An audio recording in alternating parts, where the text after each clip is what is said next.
Nyo mga idol, ay halos magkahawig talaga ang sinapit ni Lelo Ledwaba at Zulani Tete.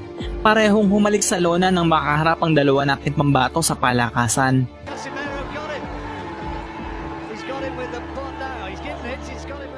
Mga boksingerong nagbigay karangalan sa bansang Pilipinas.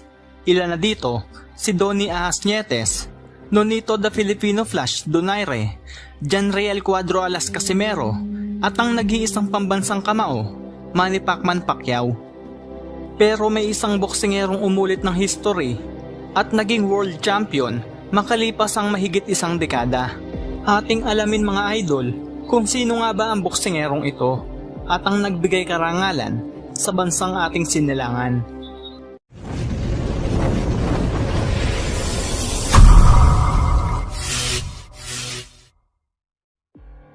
Kung ating babalikan ang nakaraan mga idol, halos mahigit 2 dekada na ang nakakalipas.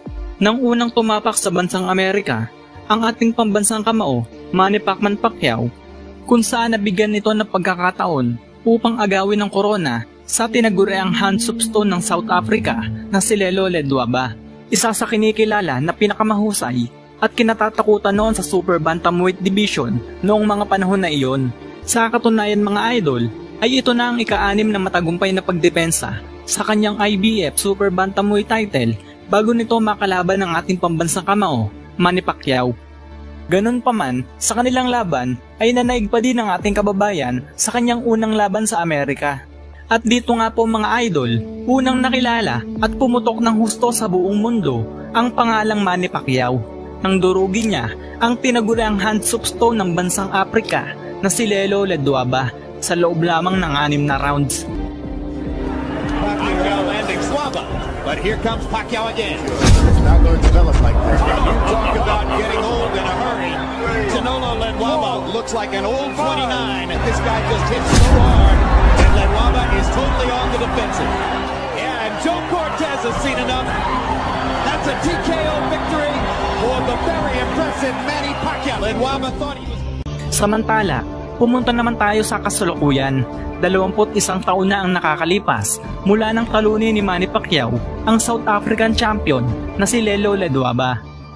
Taong 2019 ay isa na namang South African fighter ang napalaban sa isang mandirigmang Pinoy para naman sa WBO World Bantamweight Championship, at ito nga po ang sagupaan sa pagitan ni Zulani the Lastborn Tete at ng kababayan natin si Janriel Cuadro Alas Casimero. Katulad sa naganap sa laban ni Manny Pacquiao versus Lelo Ledwaba, kampiyon ulit ang South African fighter at Pinoy ang challenger. Ngunit sa hindi inaasahan mga idol, nangyari na naman ang kinatatakutang ayaw mangyari ng mga Aprikano. Ito nga po ay ang muli na namang maulit ang paghalik sa lona ng kanilang kababayan sa kamay na mandirigmang Pinoy. Dahil sa loob nga lang po ng 3 round mga idol, ay tinapos ng ating kababayan na si Janriel Cuadro Alas Casimero ang South African WBO World Bantamweight Champion na si Zulani Tete. At the weigh-in. Finish him! Oh, Casimero got him! He's got him with a he's given him, he's got him with a body shot. On the chin it was, it was short right hook to the chin. Southpaw. Right on the temple. Right on the temple. Right, short little right hook, right on the temple. And he does it again, doubles it up again, but the first one did all the damage. He jumps in with a body shot, which initially I thought was what had done it, and then he lands with 2 right hands to... And he's in trouble! It's all over the place. He's in real trouble! Tete's in a lot of trouble, and the referee wants to look at him, he's allowing it to continue, but can Casimero take him out here? It happened so quickly, and he's still got a long way to go in this round. There's 1 minute 20 seconds, and Tete still looks unsteady. He's got to buy some time here and make Casimero miss. Casimero needs to pick his punches, and he can't find the clean shot, and he falls down. Tete, I don't think there was a punch which put him down. He just collapsed to the canvas. He's not Down recovered from the second first time. shot. He's not recovered from the first knockdown, I'm sure of it. Referee asking, is he okay? Casimero wants to finish it right here, right now, and finish it he has. the title changes hands in sensational fashion. Zolani Tete stopped by John Real Casimero of the Philippines, and the big South African favourite suffers a defeat which was... And new WBO Bantamweight Champion of the World, Janriel Cuadro Alas Casimero! Ngunit sadyang mapaglaro ang tadhana ng mga idol.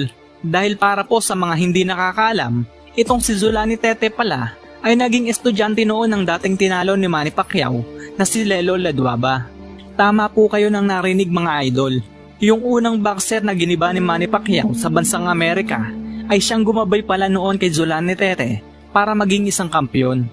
Kung mapapansin nyo mga idol, ay halos magkahawig talaga ang sinapit ni Lelo Laduaba at Zolani Tete.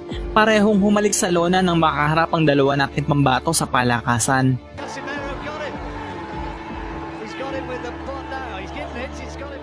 Iba talaga ang puso ng isang mandirigmang Pinoy pagdating sa ganitong sports. Dahil ko naman sa ganito talaga. Kasi Bisaya kasi ako kaya maraming sa akin kasi magsalita ganun. Kaya matigas lang kasi ako magsalita Mas maganda kasi yung maingay para maano sa mga tao talaga at saka puputok talaga. At saka yung ingay ko talaga. At may kasi din ako yung kaya ako nag-ingay kasi alam ko sa sarili ko na pinaghirapan ko talaga sa training, sa ensayo. Pag ganun talaga malakas yung loob mo kasi nakapaghanda ka sa darating na laban o kung ano mang mangyayari. Kaya ayun, kaya bigay todo ako, kaya ganito na talaga ako magsalita. Kasi hindi ko na hinahayaan yung mga pagkakataon at saka panahon sa mag-ensayo, sa training. Kaya nung dati, nagiging champion ako at saka nawala yung belt ko. Kaya hindi kasi ako nagsanay masyado nun kasi napaisip ako na na isang champion ako wala na makatalo sa akin. Kaya hindi ako masyadong nag-ensayo talaga. Parang pwede naman magtahimik tayo pero parang hindi kasi exciting Parang sa akin din kasi pag hindi ako mag-ingay parang hindi ako sa sarili ko kasi pag nagsasabi ako ng mga sinasabi ko ako mapagtulog ko sabi ko kailangan ko talaga ito paghandaan kasi narinig sa buong mundo yung mga pinagsasabi ko ayaw ko mapapahiya ako kaya yun pinaano ko talaga na kung ganun talaga ako baka sa akin na lang yun kasi para maano ako sa sarili ko na magpursige talaga kasi maraming nakarinig na mga na para maano yung sarili ko na na kailangan ko maghirap talaga sa ensayo kasi marami akong binitawan na salita na baka mapahiya ako sa pagdating ng panahon